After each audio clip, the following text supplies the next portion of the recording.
Buenos días a todos. Vamos a iniciar con la sesión del día de hoy. El día de hoy vamos a hablar, antes de empezar a hablar de fracturas, vamos a hablar de los principios biomecánicos del tratamiento quirúrgico de las fracturas, que es diferente de los principios del manejo de las fracturas. Estos son principios biomecánicos. Esa palabra los hace diferentes de los que vimos los otros días.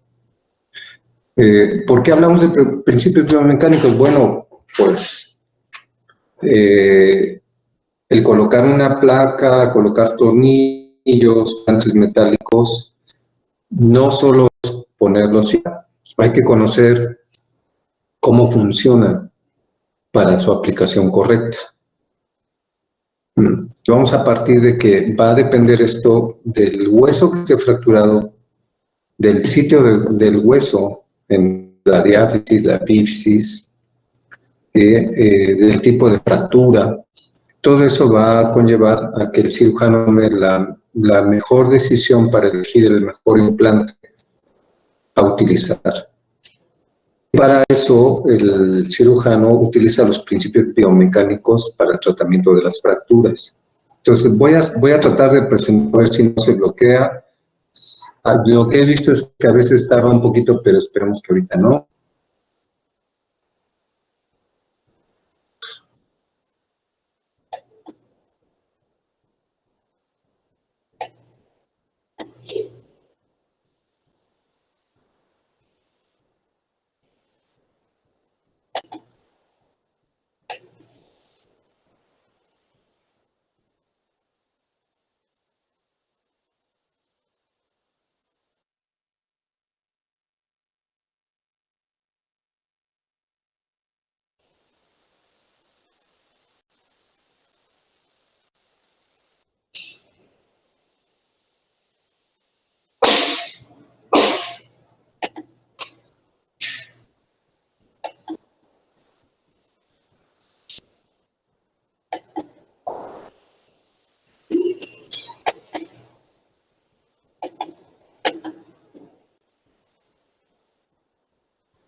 Cuando ya se haya cargado la presentación y la puedan ver, me dicen, por favor.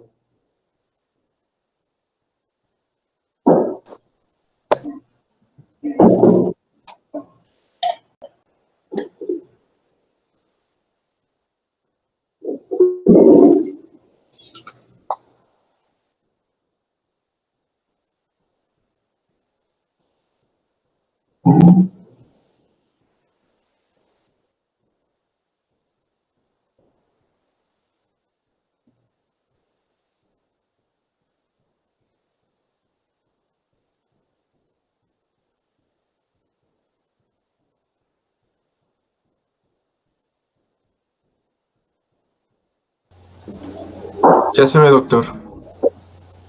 Ok.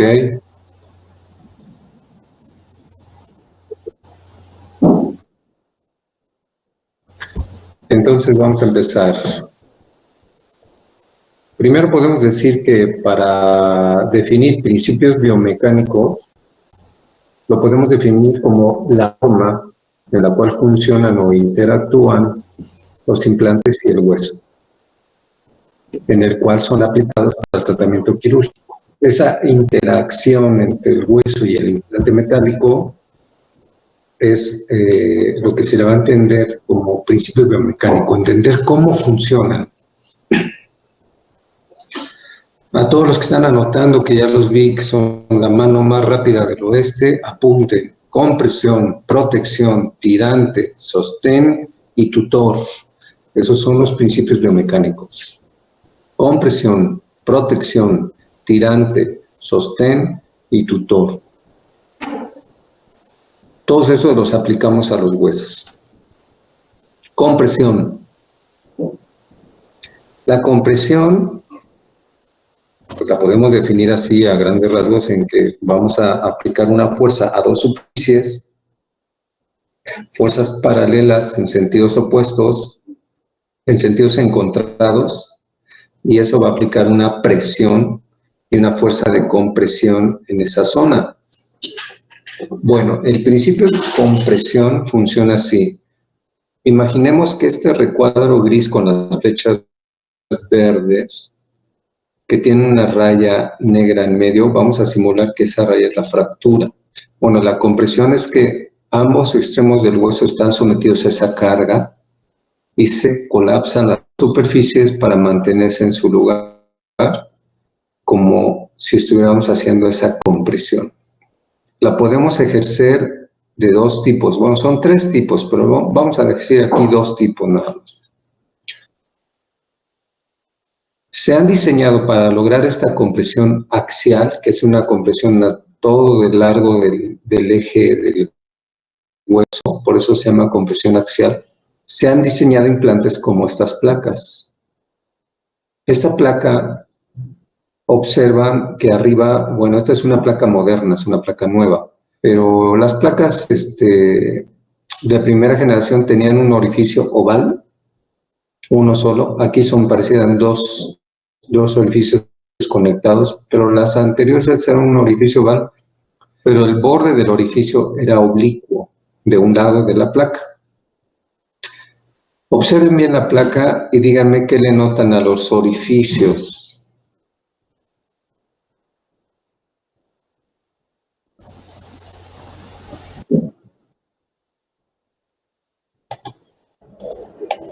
Que tienen una parte como para enroscar el tornillo.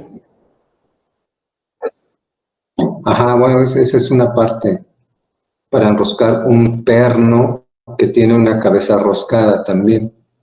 Pero aparte del orificio roscado tienen otro, ¿no? Pero observen con detalle. La parte de los tornillos, de los orificios que están de este lado, la parte lisa está por fuera de la rosca, está viendo hacia la izquierda.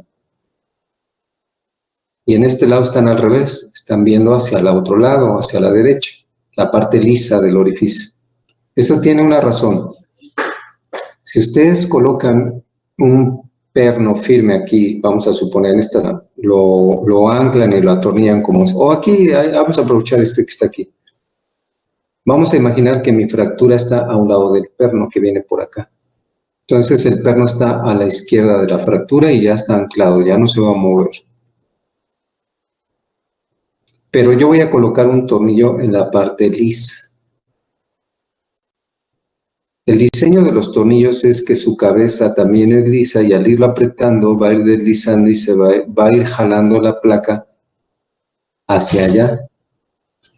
Y al jalar la placa hacia acá, lo va a jalar ya con todo y el fragmento de la fractura que está sujeto a este tornillo. Entonces, estas placas, a través de ese mecanismo, hacen que la fractura tenga compresión axial. Puedo poner uno, luego poner otro y así conseguir más presión axial. Ese es el principio de compresión a través de las placas. Aquí tenemos este ejemplo. Fijamos y aquí podemos poner tornillos dinámicos que se les llaman a estos y entonces jala todo el fragmento hacia el foco. Se observa el trazo de fractura. Seguramente se colocó este perno fijo o este tornillo fijo y estos se colocaron en el agujero excéntrico a la placa para que a la hora de apretarlo jalara todo este fragmento y se colapsara la fractura y se cerrara. Ese es el principio de compresión axial. También podemos hacer otro tipo de compresión que es la compresión interfragmentaria o tornillo de estabilidad absoluta, así le llamaba Müller en su texto. Y no es otra cosa más que esto. Podemos aplicar compresión interfragmentaria cuando la fractura me lo permite. Por ejemplo, en esta fractura no puedo hacer compresión interfragmentaria, me sería muy difícil, pero en esta sí. Inclino el tornillo, perforo una parte del hueso, luego perforo la otra, y al hacer al apretar este tornillo va a jalar este fragmento de la fractura hacia donde tengo yo el tornillo y va a ser una compresión interfragmentaria. Todo es principio de compresión, ¿sí? Es un principio biomecánico muy estable, a mí me gusta mucho, pero no siempre se puede hacer. Para empezar, tendríamos que tener una fractura de trazo simple, una tipo A, porque en las B o C cuesta más trabajo.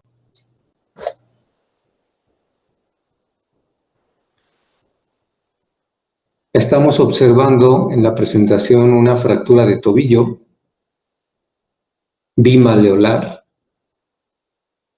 maleolo lateral, maleolo medial y una subluxación lateral del astragal. Se trató mediante osteosíntesis, pero en él le pusieron esta placota, pero ahorita vamos a hablar de las placas. Y al maleolo medial lo regresaron a su sitio y colocaron tornillos de compresión interfragmentaria.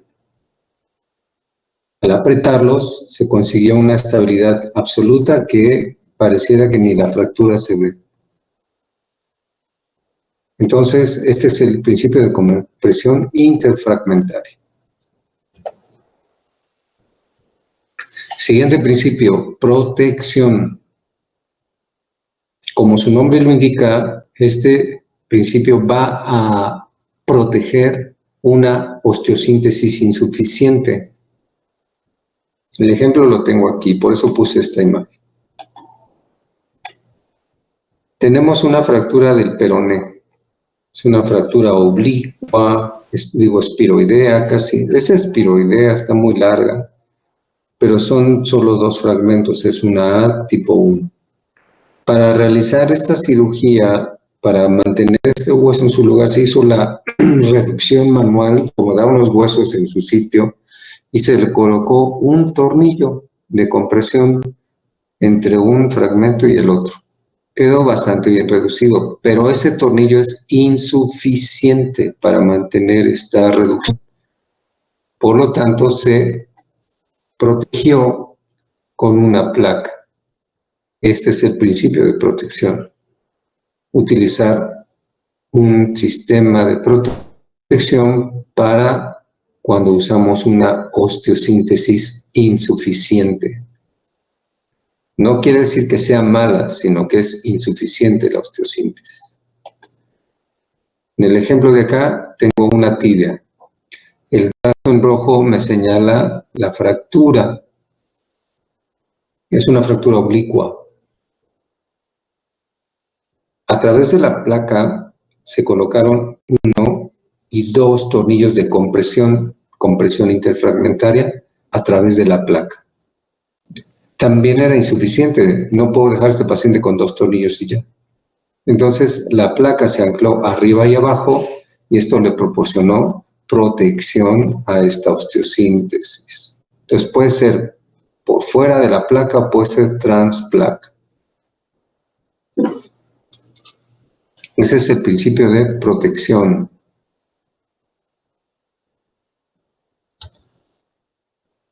Tirante. El principio de tirante. Debe tener un requisito que se pueda utilizar o aplicar en un hueso que tenga una superficie convexa y una cóncava. Y 2, que el trazo de fractura sea un trazo simple. Yo no puedo aplicar el principio de tirante si tengo una fractura multifragmentada o si está en una zona donde el hueso no tenga una superficie convexa y una cóncava. Ahora, vamos a hacer el ejemplo de la rótula, que ese es el más frecuente donde se utiliza el principio de tirante. Las fracturas transversales de la mitad de la rótula están sujetas a distracción tanto por el tendón del cuádriceps que está arriba como por el ligamento rotuliano que está abajo. Esas dos fuerzas hacen que los fragmentos se separen. Bueno, se reduce con una pinza y se colocan 2 clavos de Kirchner o agujas de Kirchner a través de la fractura. Si vemos la pista lateral de la rótula, vamos a ver que la parte anterior es convexa y la parte posterior es cóncava. Después de que coloque las agujas, voy a colocar un cerclaje, que aquí lo colocaron circular o puede ser así cruzado. Lo aprieto y al colocar este sistema y apretarlo, voy a transformar las fuerzas de distracción del cuádriceps y del tendón patelar en fuerzas de compresión para el cierre de la fractura. Otro ejemplo donde se utiliza es en el olecrano. Las fracturas de olecrano tienen muy buen resultado con este tratamiento de colocar unas agujas de Kirchner y un cerclaje utilizando el principio de tirante. En el trocante del fémur también se puede hacer, o en el peroné, en la parte convexa del peroné. Aquí es más fácil de entender, como lo que yo les explicaba. El cuádriceps y el tendón rotuliano hacen que esto se separe, pero al colocar el tirante y al flexionar el paciente la rodilla, las fuerzas de distracción se transforman en fuerzas de compresión. Y eso va a realizar que la fractura se mantenga en su sitio, se reduzca por sí sola y sea un buen resultado. Lo mismo aquí. Entonces, ese es el principio de tirante. Sostén. Como su nombre lo indica, este principio nos permite mantener la longitud y los dispositivos se utilizan las placas de mínima invasión, les llaman en inglés MIPO, y se utilizan para eso, para mantener la longitud del hueso, los fragmentos reducidos y lograr una estabilidad en ese nivel. Aquí tenemos una tibia con una fractura distal. Está casi entre el segmento 1 y el 2. Se colocó una placa muy larga, pero no se le hizo al paciente una incisión de este tamaño. Se le hizo una incisión pequeñita por aquí. A través de un disector largo se disecó la parte proximal, luego la distal, y se deslizó por debajo de la piel y de los músculos esto y luego la otra. Se adosó al hueso, se fijó en su sitio con tornillos proximales y distales, se mantuvo la reducción y este es un buen método y un buen ejemplo para el principio de sostén a través de la mínima invasión.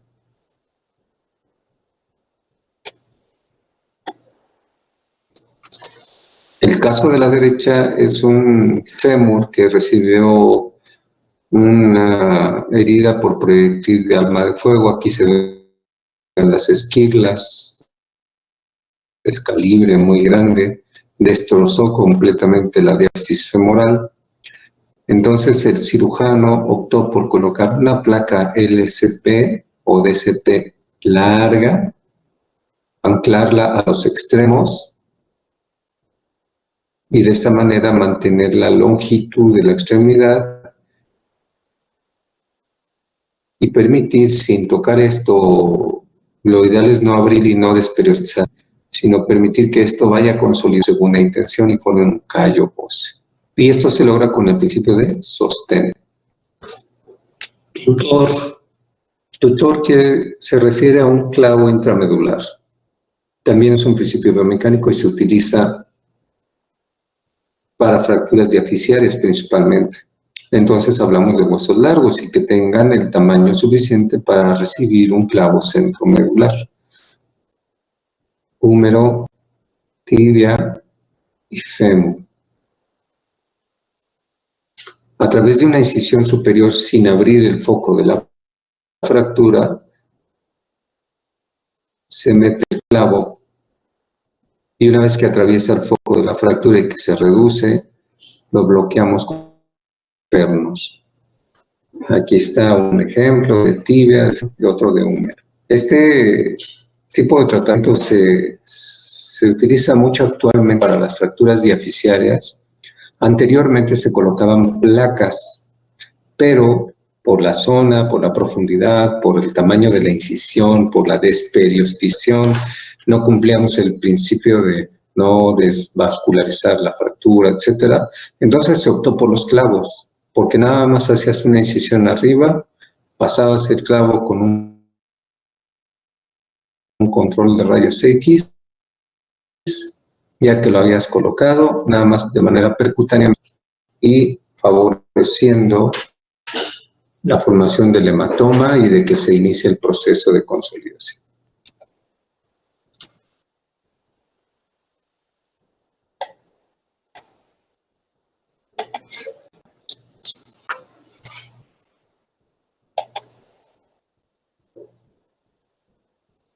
¿Quieren comentar algo, preguntar algo?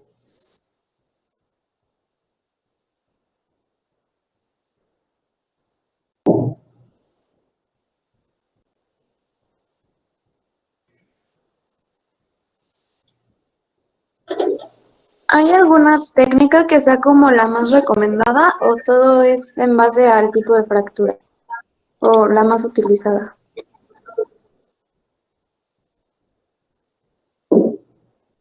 Tú solita te respondiste. Depende del tipo de fractura. Un ejemplo, en tibia, en la actualidad, las fracturas de tibia, digamos una tibia que esté en la diáfisis, que sea una tipo A y que sea oblicua o transversa o espiroidea.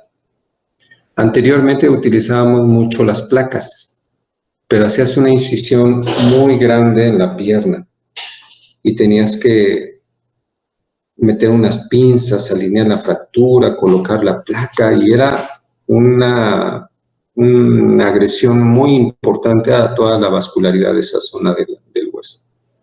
En la actualidad, si llega una fractura transversa o oblicua, preferimos un clavo, porque no abrimos el foco. La fractura se coloca por arriba y por abajo, se mete, y una vez que ya está ahí, se hace el bloqueo también de forma percutánea. El no abrir el foco de fractura con un bisturí favorece mucho la consolidación. Ahora, si es una fractura espiroidea, de esas largas que se pueden reducir muy bonito con los fragmentos, yo sigo utilizando una placa, pongo tornillos de compresión y mi placa y les va muy bien. Si logras una osteosíntesis estable, les va muy bien. Pero depende del tipo de fractura. Gracias. Creo que se salió el doctor, ¿no? Sí, lo sacó. Ya se fue.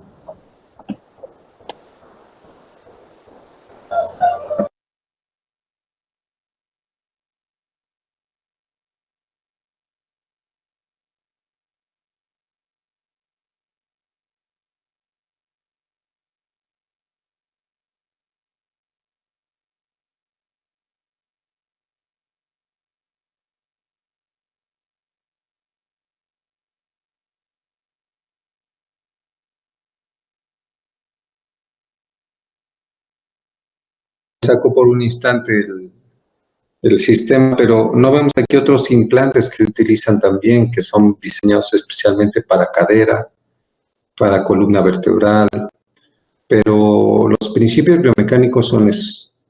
Y así van a venir en el examen.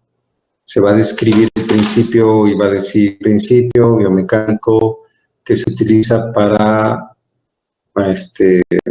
auxiliar a una osteosíntesis insuficiente.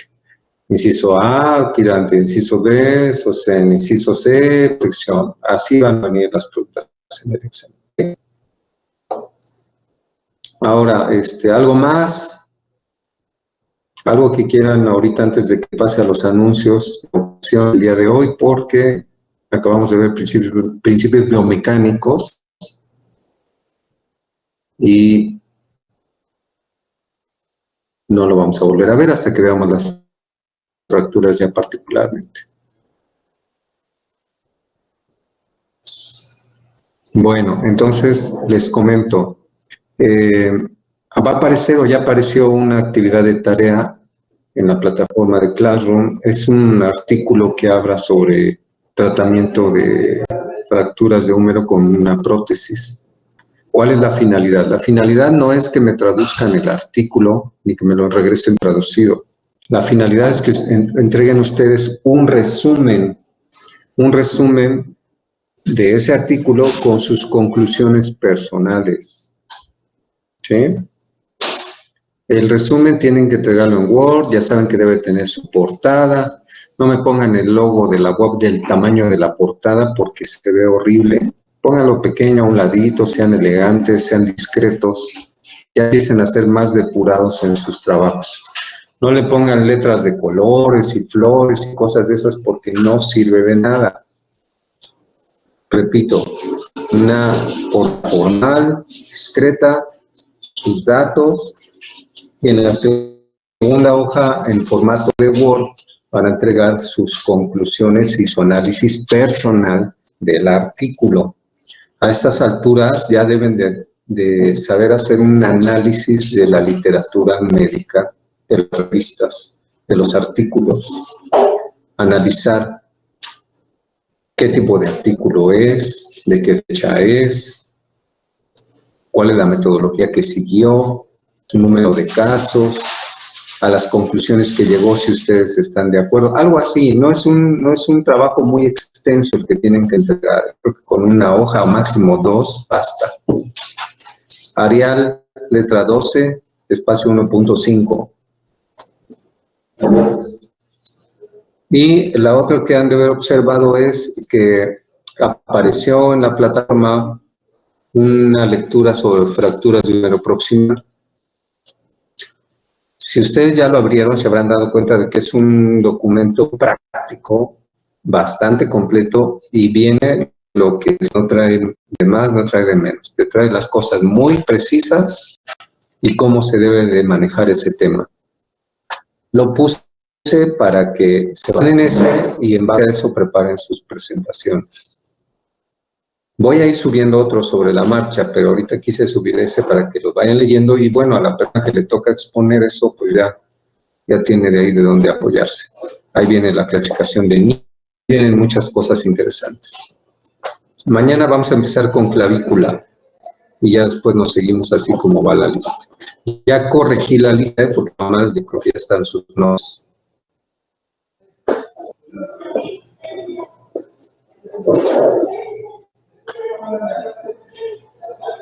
Bueno, con esto damos por terminado hoy la sesión y nos vemos el día de mañana.